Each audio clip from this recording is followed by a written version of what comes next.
Thank you. Next up, we're very happy this year to get support via our Horseman's Journal and also our convention from Purina. Purina is a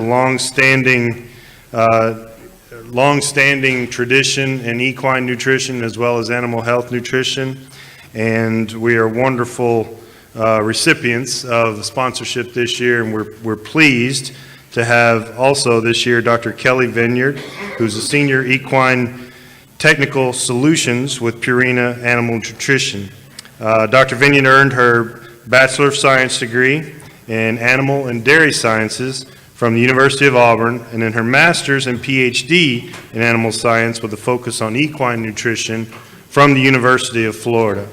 So as all of you know, I still have that farm manager mentality at times, so I do like to always remember to bring in something very particular and specific about taking care of the horse. So this year, bringing in Dr. Vineyard, it's been an honor to have Purina on board. Thank you.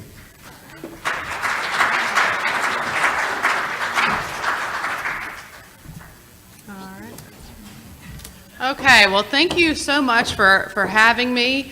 I feel honored to be speaking to you about horse care. That is certainly my expertise as nutrition. So I hope you guys are ready to talk a little bit about nutrition. And what I'm going to do is hopefully I'll go for maybe 30, 45 minutes at the most, and then leave a little time for an open forum for some questions. So if you have any, feel free to jot them down, and we'll have time at the end. So since this is the first time you're meeting me and I'm meeting you, I wanted to give you a little bit of background about myself. I am a senior nutritionist at Purina Animal Nutrition. I've been with the company for 9 years. My role is I kind of do a little bit of everything technically related. But specifically, I was in R&D for many years, working on R&D of new product development. I work with our sales force, with technical support. I work with marketing. I do some social media stuff. I write technical bulletins, but I also live in Gainesville, Florida. And if you guys are familiar with that area, it's just north of Ocala. So I also have the pleasure of working with a lot of farms in Ocala. I actually go out in the field a couple times a month with our local sales force that's there. And so I get to work with a lot of thoroughbreds. I also am a former owner of a thoroughbred. So this guy right here, his name is Roman, the Roman nose. He was my competition dressage horse. This is us showing at FEI dressage. I got my bronze and silver medal on him in dressage, which is a great feat for any horse if you know anything about dressage, but it's a especially great feat for an off-track thoroughbred. So Roman's an off-track thoroughbred. He was really successful on the track. Out of 22 starts, he won $6,400. So good thing he was athletic. And I got him, luckily, later in his career, and we went on and up to FEI level dressage. He was an amazing horse. I'm a big proponent of the second rehoming of racehorses. They're athletes, right? And I have experienced that personally. So another thing I got to do living near Ocala, this is an old picture I pulled out of myself when I was in 2003. I used to do the yearling sales for some extra cash when I was in college, help do sales prep. So I actually ended up at University of Florida. I taught a sales prep course to our students. So I definitely have a little bit of toe in the thoroughbred industry. I love it, and I'm really happy to talk to you guys today. So you don't know Purina, so I want to give you a little bit of an introduction. How many of you have ever seen this in your grocery store? All right, so have I. That is not the Purina that I work for. That is not the Purina that I represent. So that is Nestle Purina. Nestle Purina owns Dog Chow, right? They make all the pet food. I work for Purina Animal Nutrition, who happens to make every type of food, including crawfish bait, that is sold a lot right here in Louisiana. So we like to say if it eats and poops, we make feed for it, but not dog chow and cat chow. It's kind of confusing, the checkerboard, I know. Back in the 80s, the two divisions split. So the small animal nutrition went over to Nestle. We actually are now owned by Land O'Lakes, which is an agricultural co-op based in Minneapolis. And we're the animal feed division. And we really focus on livestock feed, so horse feed. And we also make lots of other, if it eats and poops, we make it, including crawfish bait. I thought that was appropriate for where we are today. But I do want you to understand that we are a horse feed company. We're not dog chow. You know, sure, we make crawfish bait, but we certainly don't focus on it. Sorry, Dan. So here's a little snippet. How many of you knew that Purina has their own research farm in Gray Summit, Missouri? Okay, not many of you. This has been around for over 100 years. It's kind of the basis of what we do is research. We kind of call ourselves a science-based company. It's 1,200 acres. We do, concurrent studies in all types of species. We have over 110 patents on feed manufacturing within the umbrella of Purina Animal Nutrition. And let's look at the horse specifically. We have run over 300 research projects really since probably the 70s is when we really focused on equine nutrition. We do everything from exercise physiology, so that's what this is, a high-speed treadmill. We actually have one of those right there on the farm. We utilize that a lot for our research. It's a very important part of our research. We obviously have mares and babies. We do a lot of growth work as well. And you see this picture on the bottom with all the horse butts in the picture? That is a really cool part of our research. They're all in feeding slips doing palatability studies.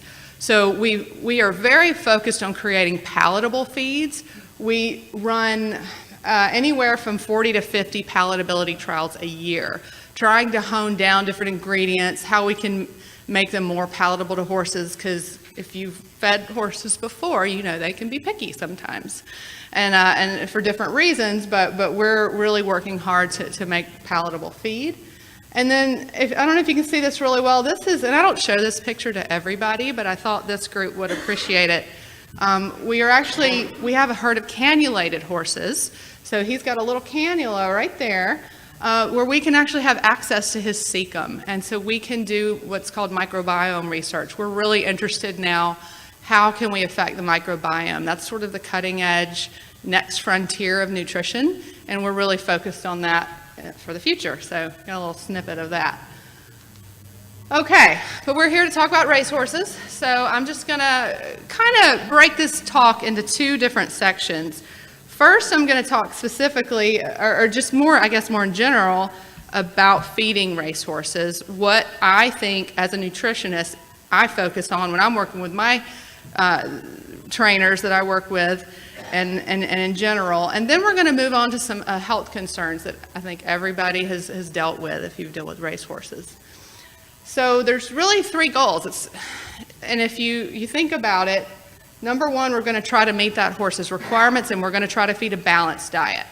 And that's actually probably the easiest thing to do on this list because, or that's what at least at Purina and a feed manufacturer, that's our job. We're supposed to make that easy for you. We're supposed to make sure that feed is balanced and meets nutrient requirements.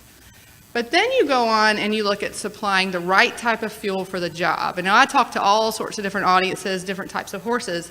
But when we're talking about racehorses, we really are talking about carbohydrates and fat are really some very important fuel sources, and we'll get into that a little bit as well. And then thirdly, we have to make sure we're replenishing what that horse has lost. And so we're going to talk about that, because if you don't replenish lost electrolytes, for example, performance is going to suffer. And with the athletes like a racehorse, they lose a lot of electrolytes. They damage their muscle. We have to provide nutrients to help repair of those tissues. Okay, this is just kind of a reminder. How many of you think you know about how much energy a horse needs a day? Well, it's a lot. So an average horse hanging out in the pasture is at about 16 megacows per day. That's in the red. A typical racehorse that weighs 1,100 pounds, and most of them probably weigh more than that, we're looking at 34.5 megacals. That's over twice of what a maintenance horse needs. That's why we can't feed these athletes on hay alone, because we just really can't get enough energy with hay alone. We have to feed more energy-dense feeds to these guys. So here's a concept for you when you're talking about feeding a balanced diet. So every nutrient that a horse needs, whether it's calcium, whether it's phosphorus, whether it's zinc, selenium, every nutrient follows this bell curve principle with their requirements as opposed to performance. So if you're down here low and you're feeding a diet deficient, let's say in selenium, performance is going to suffer. And each nutrient is a little bit different of how performance will suffer. But as you get up to where their requirement is, up to the optimal intake, then there's going to be a range. It's not a single number. There is a range for an optimal intake. The performance is going to level off there, the yellow, okay? So that's your sweet spot. That's what we're aiming for. Like as a nutritionist, when I'm formulating, a diet, every nutrient, I'm trying to hit that sweet spot of nutrients. However, if you go higher than that, so the intake increases, performance will actually go back down, okay? So there's a lot of interactions that can happen, and then in the worst case scenario, toxicities. And a lot of people think that, see that green arrow, if you just feed more of something, the performance is going to keep getting better and better and better and better. It absolutely does not happen that way. But that's sort of our mentality, I think, a lot of times when we have supplements and a little bit of this must be good, so a lot of it must be better, right? And that's not always the case. You really have to worry more about toxicities and interactions when you're feeding excessive amounts of nutrients. Okay, so let's talk about fuel. The horse has to have fuel to exercise.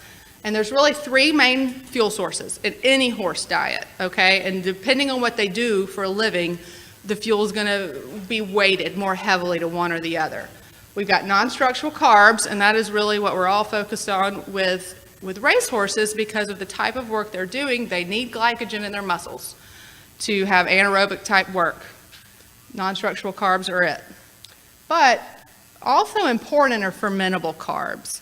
Of course, that includes anything that has fiber in it, so definitely hay, but also beet pulp, alfalfa meal. Those are ingredients we would put in a feed. Those are important for gut health, and they also do serve as a source of energy as well. And then, of course, you've got fat. So let's kind of talk just quickly about each one. And forgive the scientist in me. I've got to throw a couple little pictures here of some muscle. So when we talk about non-structural carbs, glucose and glycogen, and that is good. You never want to feed your racehorse a low-carb diet unless they have a medical issue, and that's a whole other story. But this is the primary fuel for anaerobic work, so that high-intensity, short-duration work. They're drawing off muscle glycogen, and the only way a horse can replenish glycogen is through sugar and starch in the diet. They can't do it with fat. It has to come from sugar and starch. This is a muscle right here on the left, and that pink stain stains glycogen molecules in a muscle. And in this particular horse, they did a kind of a long distance race, like an endurance race, and after a 60-mile race, they took another muscle sample, stained it, and as you can see, there is no glycogen left. That is all gone. And so horses will use their muscle glycogen. We've got to replenish it through the diet. All right, so here's fat. Fat's really dense. It's a great way to get a lot of calories in a horse in a small volume. Everybody's fed oil, right? I mean, that's kind of the common thing we think about, and it works really well because it's very calorie dense. Even horses that, are typically doing a lot of anaerobic work, I mean, think about, when they're breezing or they're racing, they're running fast, but I mean, you've got a lot of training going on too, and legging them up and getting them fit. They're using fat in that type of work. So it is important to have fat in a racehorse diet as well. And there's a lot of different ways you can get fat into a diet, a lot of fat added feeds that you have, and then you can top dress fat. And I just wanted to throw up here a couple different fat supplements Probably everybody's familiar with oil, has fed it. It's 100% fat, okay? I mean, that's all you're getting.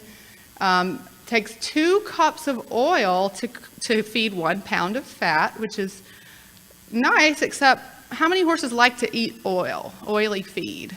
There comes a point where they will turn their nose up at it, and we know that from palatability studies at the farm. I know that from feeding my own horses. Oily fat feed will turn a horse off eventually. So sometimes we'll turn to other supplements. So rice bran is something a lot of us use too. Rice bran is just 16% fat. So there's a lot of other stuff in rice bran as well. It takes 6.3 pounds of rice bran to get 1 pound of fat into a horse. Okay, and then you've got your calories per pound at 1190. And then you have Amplify, which is a Purina supplement. It's an extruded fat supplement. So the way it's made, it's kind of dry and it's very high fat, but it's not oily. That's kind of what it looks like there. It's 30% fat, and it takes about half as much of Amplify as it does rice bran to get in a pound of fat. So you can get away with feeding a lower volume but higher calories. So that's just something to keep in mind when you're trying to supplement fat. If you're not going to use an oil product because of palatability, look for a high fat supplement to get more bang for your buck, basically. This is just another graph to illustrate the concept. The harder a horse works, so here's VO2 max, their oxygen utilizing capacity. The harder they're working, the more they're drawing from glycogen as an energy source. But when you're down here at 30% VO2 max, so maybe that's trot sets, something like that, they're actually using a larger proportion of energy from fat. So this just shows that both sources of energy are important for horses that race. Okay, so let's talk about muscle and protein and replenishing nutrients. What's protein made out of? Anybody know? Amino acids, okay? So I'm kind of getting to the point, I don't even think about horses having a protein requirement anymore. I think about an amino acid requirement. Swine nutritionists have gone that way. Dairy nutritionists talk that way. Horse nutritionists, we're always behind the curve because, well, we don't eat horses in this country. So nutrition research on horses doesn't get as much focus as some of these other food animal species. But we know from a lot of the other work that's been done in other species is not all protein is created equal. It really is about the amino acids that make up that protein. So we never want a horse to use protein as energy. It's not efficient. It creates a lot of heat. They urinate the extra nitrogen out. It makes your barn smell bad. So the higher quality amino acids you can feed, the less they're going to excrete that they don't need. And really what we feed protein for is muscle recovery, muscle health. And I just wanted to show you what feeding high quality amino acids can do in terms of muscle health. This is a graph taken from a study that actually I performed when I was in R&D on a supplement, an amino acid supplement. So any of you guys work out in the gym with weights, do strength training? So if you do strength training, you've heard of branched chain amino acids. You've maybe seen some of the protein shakes that a lot of the muscle bodybuilders drink or utilize. Well, there's a good reason, because those types of supplements and products have specific amino acids that help muscle recovery following exercise. So we took that concept and tried to make that into a horse supplement, basically. And in this study, we looked at a whole bunch of stuff. But one of the things we looked at was creatine kinase, which is an enzyme that's in the muscle cell. And anybody ever had a horse tie up? Look at your CK levels. They go out of the roof. CK is creatine kinase.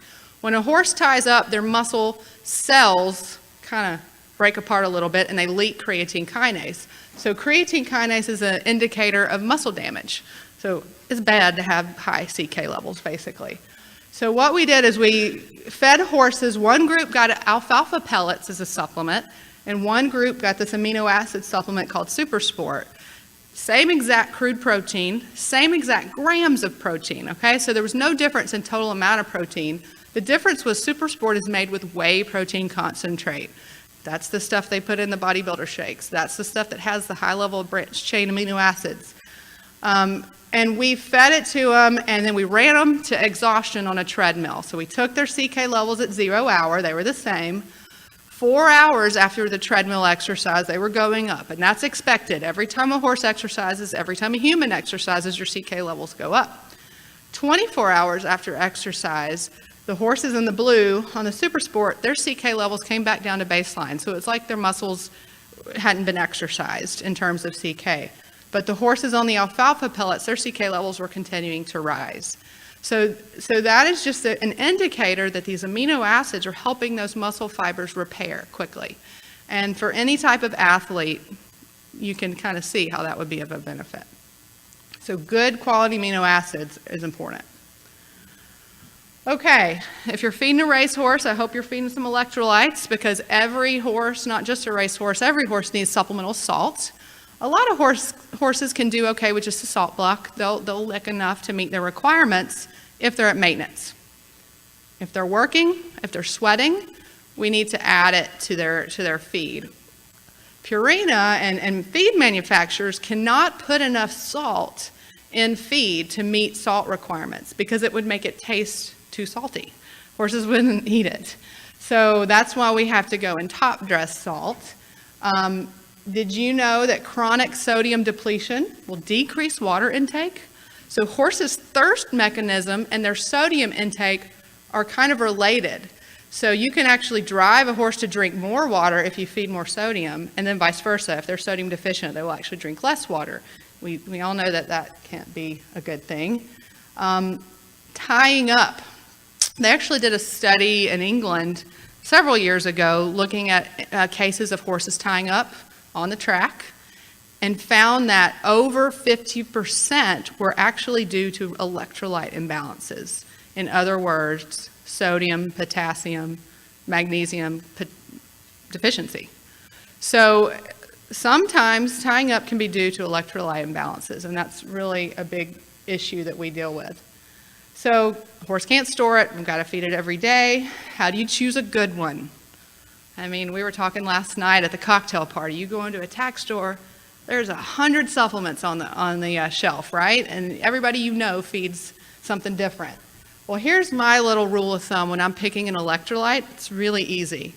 You go in, and I put this right here, this popular electrolyte number 1.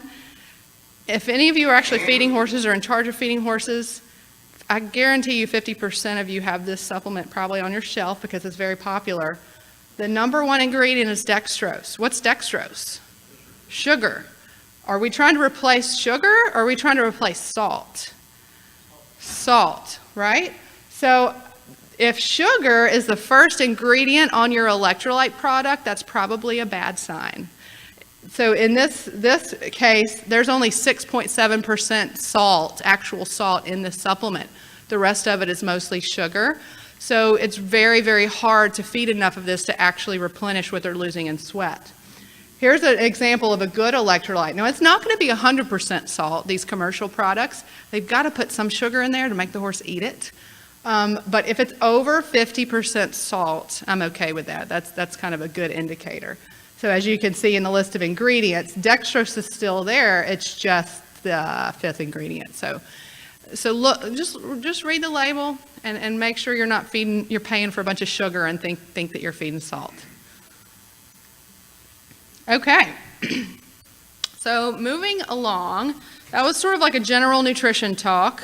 There was some general nutrition principles, and I hope I hit some of the high points. Now let's talk about something a little bit health related. I will say I'm not a DVM, I'm not a veterinarian, I'm a nutritionist, but there's a health concern that is a strong nutritional component. Anybody want to guess what it is? Gastric ulcers. I mean, this is in the title of my talk, so it's not a big secret. But if you needed to know, that's a healthy one, a healthy stomach. So you've got your glandular portion of the stomach in red, and that's the portion that produces acid. The non-glandular portion, that's a beautiful stomach right there. There's no ulcerations. But in this non-glandular portion, it's also not as protected. So that's where we see most gastric ulcers. If anybody ever seen a scope, what it looks like? Well, if you haven't, that's what an ulcerated stomach looks like. Do you know what that feels like to your horse? It feels like that, especially when the acid that's usually just in the lower portion of the stomach kind of gets pushed upwards, and to irritate that, it can be very painful.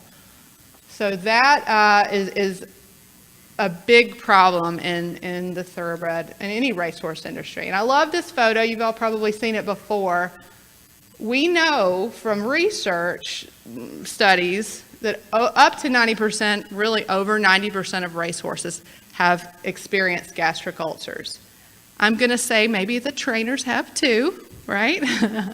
This is sometimes a stressful business we work in. But the point is, it's very, very common, and there's reasons for that. So what I want to talk to you about are there things nutritionally we can do to kind of deal with this sort of just this matter that's not going to go away. I mean, the way we manage racehorses leads them to have these ulcers. And it's not just racehorses, it's performance horses. It's any horse that we keep in a stall, basically. So let's talk about that a little bit. So I want to show you what's happening in the stomach. So this is what a horse's, over a 24-hour period, they put a little pH probe in a horse's stomach and they fasted him. Okay, so he had no food for 24 hours, and you get these little blips in pH, but for the most part, the pH stays around a 2. And you remember from, high school chemistry or biology, high pH is basic or buffered, and low pH is acidic. And when we think about a horse's stomach, anything above a 4 is considered buffered, okay? So is there a way we could get the horse's stomach pH up to about a 4 or above to try to keep those ulcers from being irritated and allow them to heal? So why are performance horses so prone to ulcers? Let me show you. It makes perfect sense. They've done some studies where they look at a horse that's exercising, and this is a trot or above. So any type of exercise is going to put pressure on the bottom part of the stomach and push that liquid up to the top unprotected part of the stomach. So they had a little probe in that horse. It was at 7 pH, and this is a fed horse. It was at a 7, but as soon as he started exercising, what happens? pH drops to a 1. And then as soon as he stops exercising, pH jumps back up to a 7. So there you go. Every time we work a horse, they have a really acidic environment in their stomach, and some horses can deal with that fine, but if they already have ulcers, that's just exacerbating the problem. And then you think about, okay, well, if a walk does that, what about heavy exercise? What about some real work and longer duration? These horses' stomachs are kind of set up for, a problem here. So is there a way during exercise we can buffer that stomach? Well, there's some things we can do. All right, I'm not going to read all of these off. We actually have Purina put together what's called a gastric health program. We have a bunch of those little brochures out on the table that's right outside the doors here. That brochure contains all of these risk factors that you can look for. Let me just tell you, almost every one of these risk factors, performance in racing, hectic training environment, lack of turnout, thoroughbred breed. I mean, almost every single one of these is if you have a horse on the track, this is his life, right? And the same thing with management and diet-related risk factors, lack of pasture access, large meals with high starch content, stall kept. So these risk factors are just a way of life for a horse in training or a horse on the track. So that is one of the reasons why they're so prone to ulcers. All right, do you know what an ulcery horse looks like? Well, I like to always say, I put poor appetite at the beginning. Poor appetite can happen for a lot of reasons, but in my experience, when I'm working with owners or trainers, the number one reason is gastric ulcers. So if you have a horse that goes off feed or is extremely picky, usually there's some type of discomfort that they're experiencing when they eat. Now, horses on the track too, there's some hormonal things going on, their ghrelin levels, and they'll go off feed, maybe not necessarily because of ulcers, but I will say most commonly that's a big one. Poor body condition, hard keeper, that's another big one. Losing weight, diarrhea, even a dull coat. You know, every other horse in the barn has a beautiful coat. You got this one with a dull coat, I think ulcers. Grinding teeth, behavioral, recurrent colic is actually a sign of gastric ulcers. Sometimes that's the only thing a horse will do to let you know there's a problem, and you put a scope down there, and sure enough, there's an ulcer. And poor performance is sort of vague, but all of these things you can understand if you know what an ulcerated, here's a picture of a really bad bleeding gastric ulcer. If that is in that horse, they're going to have all these signs, you know, and some horses are more stoic than others, but for the most part, it's a very painful condition. So I have to say that we know the only way to get rid of ulcers is to treat them medically. And there's a lot of different medications that can do that. This is when you work with your veterinarian. They can prescribe medication. The only way to know for sure that you even have an ulcer is to scope them. If you don't scope them, you might be treating the wrong thing. A lot of people don't scope their horses before they treat, but I just thought I'd point that out. Obviously, GastroGuard just stops acid production, allows that ulcer to heal. It works great. Did you know, if you give omeprazole, GastroGuard, did you know that studies show it is absorbed most effectively on an empty stomach? Okay, so if you're giving GastroGuard, it's best to utilize that investment well, maximize it, and give it on an empty stomach. Okay, once those ulcers are treated, 14, 28 days, whatever the veterinarian recommends, you can look at the management and feeding and what you're doing with those horses to try to prevent those ulcers from coming back so you don't have to treat again. Again, all of these things are in the gastric health brochure. I'm not going to go through every single one. Unfortunately, turning them out on grass is one of the best things you can do for a horse with ulcers. That's not an option for horses at the track. So what's the next best thing? Providing full-time access to hay as much as possible, having that fiber to always continuous access to something to eat in their stomach. They don't need to have an empty stomach for a long time. And then, dietary tips. Try not to let them go more than 6 hours on an empty stomach. Smaller frequent meals, that's a pretty easy little management tip. If you're feeding 2 meals a day, break it into 3, break it into 4. That can help. And also, alfalfa hay is nature's buffer. Alfalfa has high calcium. Alfalfa has high magnesium. What's in Tums? High calcium, high magnesium. So alfalfa hay is a great tool to utilize in ulcer-prone horses as well. So until now, as a nutritionist, this is what I had to offer everybody. Turn them out on pasture if you can. Feed alfalfa. Feed a high-fat, lower-carb diet if you can. Increase meal frequency, and don't exercise on an empty stomach. Let them have a little bit of hay, so to keep that sloshing effect of the acid that gets up, in the non-protected parts of the stomach. They don't have to have a full meal, but just a little bit of food in there actually helps buffer that. That's really all I had to go on. With no acid, no ulcer is sort of the goal. Like, control the acid, control the ulcer. So as nutritionists at Purina, we knew this is a big problem. And that's why we got really excited when we found the active ingredient that's in our new supplement called Outlast. And this is our new gastric buffer.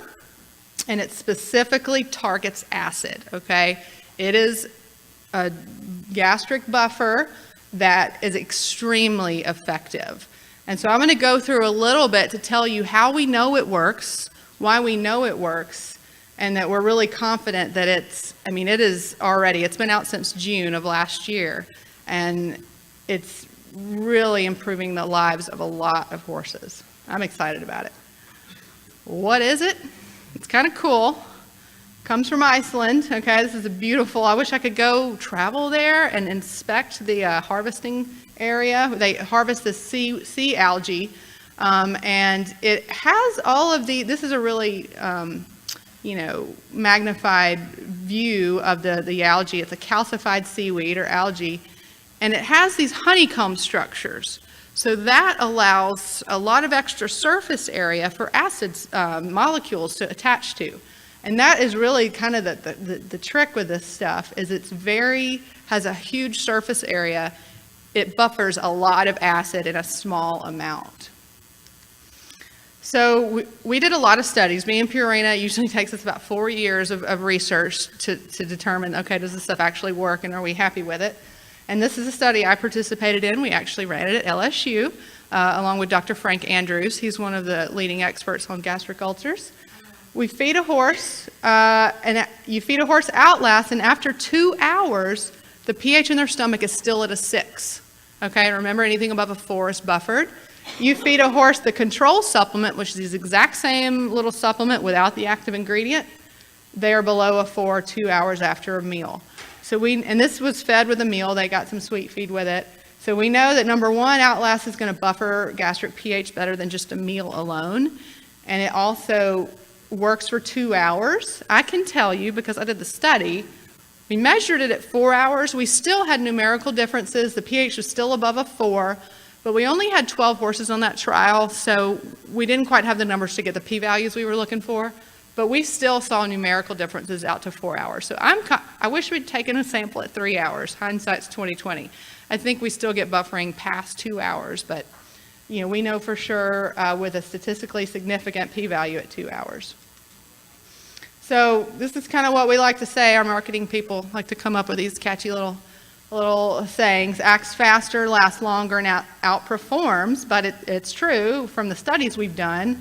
This is just another study that says it took Outlast less than 2 minutes to bring the pH above a 6 or 4 in a simulated gastric environment. In this graph, the only other supplement that went above a 4 was alfalfa. Okay? Now, I didn't put the names of the brands up here. We tested 7 different other gastric supplements on the market. We took our top 3 performers. You can come up and ask me. I'll tell you later. I don't like to, but let me just say it's ones we all know, okay? I mean, of course, we're all horse people. We knew which ones are on the market, and none of them even got above a 4, okay, in this environment. So then we looked at how long does this buffering ability last, and without getting too into detail on how we did this study, the Outlast lasted way longer than anything else. That it could handle a lot of acid. We just kept putting acid in there until it got down to a 4, and it took quite a bit of longer time. And this basically just says the buffering capacity is about 5 times more than the next best thing. So again, just really a huge difference in buffering capacity.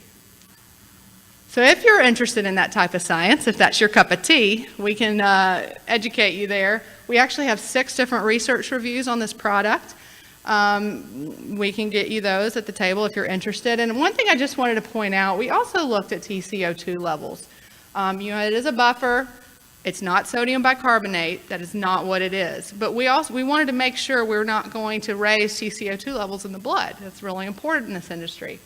We fed, and one of our research reviews is on this, we fed 8 times the recommended amount of Outlast to horses, actually like over a 4-month period. And we didn't even come close to the upper level of TCO2. So we're confident that this is not going to get anybody in any trouble because it's not sodium bicarbonate. Okay, how do you feed it? Well, basically you feed it as a top dress, or you can feed it as a snack. And I love feeding it as a snack, okay? Yes, of course, you're going to top dress it with their meals because that's going to buffer their stomach when they're eating, because eating itself is irritating to ulcers. But what's really useful about this is, when that horse exercises, and he may not get breakfast before he goes out and works, you can feed a little snack, a cup of Outlast, that will buffer their stomach for 2 hours. So they can kind of be protected while they're getting worked, or, getting trailered or some other type of stressful event, if a horse has ulcers and they're stressed and they're having a behavioral reaction or they're not running as well because they're in pain, if you can buffer that stomach during that exercise, it's really useful that way. And it's palatable. They'll eat it like a snack. All right, real quick, I'm almost done. But I wanted to point out the two additional products that we developed through Outlast. We know it's a big problem in performance horses. So we made 2 new performance horse feeds and built Outlast at an effective dose in both of 2 new products. One is called Ultium Gastric Care and one is Race Ready GT. So if you're familiar with original Ultium and original Race Ready, these are actually new formulas. They're not like current Race Ready with Outlast added. It's actually a different formula as well. We added a beta-glucan yeast, and I could do a whole nother talk on how beta-glucans enhance immune function, but I won't bore you with that. But suffice it to say, we also added in this beta-glucan that has research behind it, it's effective, to support horses under stress, because we know performance horses are stressed. So real quick about the Gastric Care, this is a higher fat, lower carb performance feed. This feed is what I would look, especially if you have horses with tying up issues, they're going to benefit from a higher fat, lower carb, but still enough carbs to replenish glycogen, because that's important, but basically just enough. And then it's also got the Gastric Care in it, the Outlast, and it's extremely palatable. So even more so than the original Ultium. It's got a little bit of loose beet pulp in there. It's got the yeast extract, and it's really good for the gut. The GT, a little bit higher in starch and sugars, more like traditional GT, although it's higher in fat and higher in calories than the original GT. It's also got the Outlast buffer built in, and it's got that yeast extract to support immune function. Another really nice addition to the lineup of performance horse feeds for horses with gastric issues. Okay, so winding down here, kind of threw a lot at you. I really appreciate your attention. I know that there's so many options out there. I talked to you about our Gastric Care line a little bit. I talked to you about how important it is to feed a balanced diet. If you don't have a PhD in nutrition, how do you know it's balanced? Well, that's what commercial manufacturers are for. So I would just encourage you, we've got a full line of feeds that we've done research on. You've got support, whether it be, me, you can contact me. You can contact our local sales representatives. We've got Cindy Robinson here from the Pennsylvania area. We've got Dan Robichaud that's here in Louisiana. Around the country, we have different people. That's what we do. We come help you figure out what is best for your situation. But now I think I have a few minutes of time left. So I just thought I'd open the floor. If anybody has any specific burning questions, I'd be happy to answer them. Okay. I argue with a couple of nutrition experts, but I always fed a lot of mineral salt. And for years they told me, because I always was good feed too, I'll sell it to you if you're wasting your money. And I always said, it's very hard to, because you're making it in such bulk. The label's got to be, they can't be perfect. Every pack can't be the same. It's hard not to. Anyway. I noticed that when I didn't have the mineral salt, that horses would be eating the dirt within a couple of days. Okay. I knew that it had to be doing real good. And nobody's ever said it before that, they talk about one time, that mentioned that made me feel better. Okay, well, I'm glad to make you feel better. All right, anybody have a question? Okay, I'll go this way. Yes, ma'am.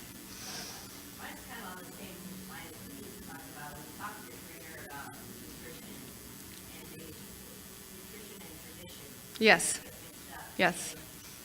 They always ask, but he always still wants to add whole. Right. Is that advisable, or? Did you really just ask that question? Don't you know horses have an oat requirement? You see that? So that's a big issue, and traditionally racehorses eat oats. I mean, oats are high in fiber, they have good starch, horses love them, they're extremely palatable. There's a lot of really good things about oats, okay?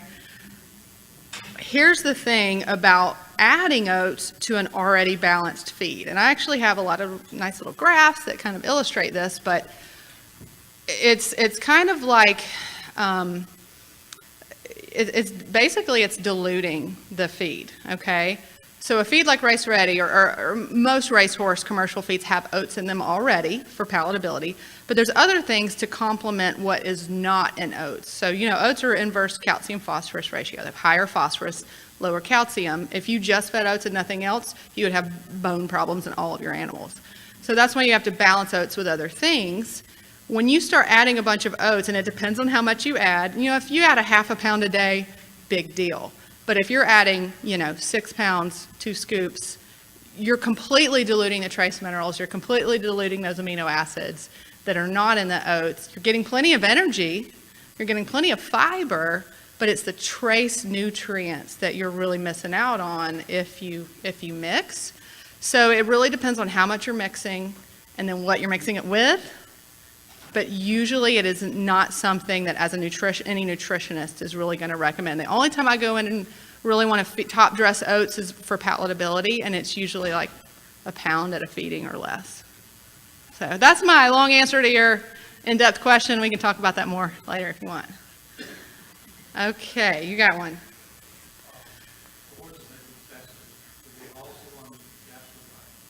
Okay, in our studies that when we were doing the TCO2 testing, you mean?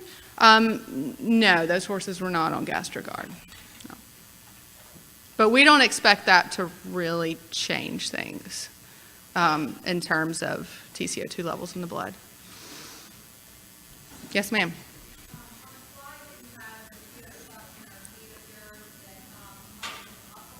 Yes.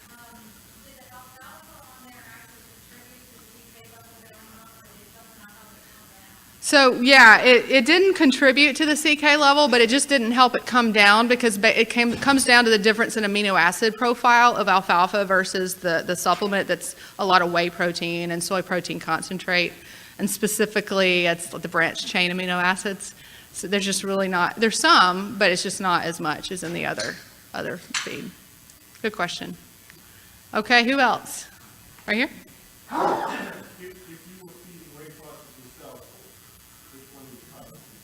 Oh, well then, that's you know, it depends. I mean, that's always the answer you get right. But in most cases, like on the track for racehorses, you can't do better than Race Ready. I love Race Ready. I think it's got a great blend of fuel sources. You've got the fat, you've got the fiber, you've got the carbohydrates, and it's tasty. Now, Omeline 200 is great too. So it sort of depends on the horses a little bit, like kind of, those are the two I go between at the track. Regular Race Ready or Race Ready GT, again, it depends. If you're feeding, if you give Gastricard to all your horses in the barn, I'd probably go with GT. But if you are not really having a problem with ulcers, if you don't think that's an issue at all, and the nice thing about the Outlast is you can top dress that. You could go with Race Ready for your barn and just feed the Outlast supplement to the horses that you have problems with. But if it's a barn-wide problem, you can do it all at once and not even have to add a supplement. All right, thanks. Okay, one more and then maybe we'll wrap it up, or you tell me. Okay.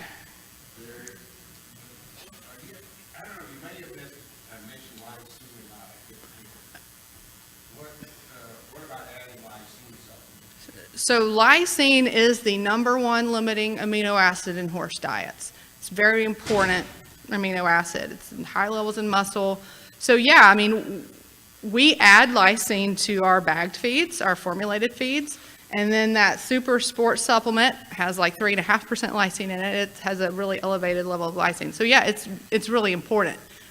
Now, adding like straight lysine on top of what you're feeding, I guess it just really depends on your current diet. If it's deficient in lysine, you're going to definitely see a performance improvement. But if you're already feeding adequate lysine, you get that leveling off for performance, remember, when that bell curve? So that's kind of the story with lysine, but it is important. Okay, anybody else? Well, thank you guys for your attention. I really appreciate it.